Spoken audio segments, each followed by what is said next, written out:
Hello guys! For today's video, magluto pa tayo ng ating dinner na munggo. So ito, nagigisa na tayo ng bawang, sibuyas, at syempre mas masarap pag merong kamatis. Ayan, gisa-gisa lang natin.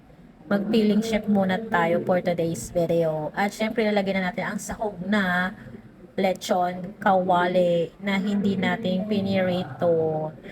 Gagawin lang natin sa sahog. And then yan, maglagay tayo ng beef cubes para mas malasa. And then, syempre, water na rin pang sabaw. And then, ayan, yung munggo, ilalagay na rin natin.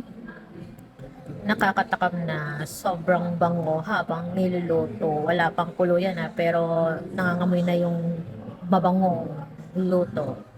At ayan, ilalagay na natin yung ampalaya at nor cubes ulit na beef para beef and pork maghalo yung lasa. And then, lagyan natin ng paminta, pangpalasa.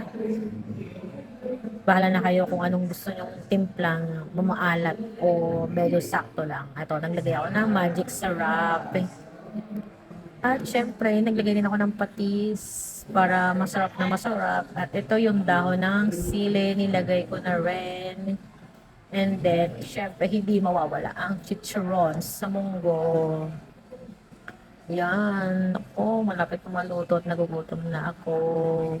Wait nyo na lang guys, pag naluto. Ang bango-bango na. Sobrang bango na. Ayan, ready to cook na guys. So, let's eat.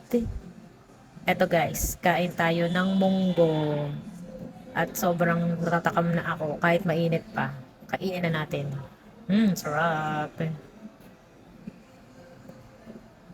So, thank you for watching guys. Until my next video, please follow, like, and share. Bye-bye!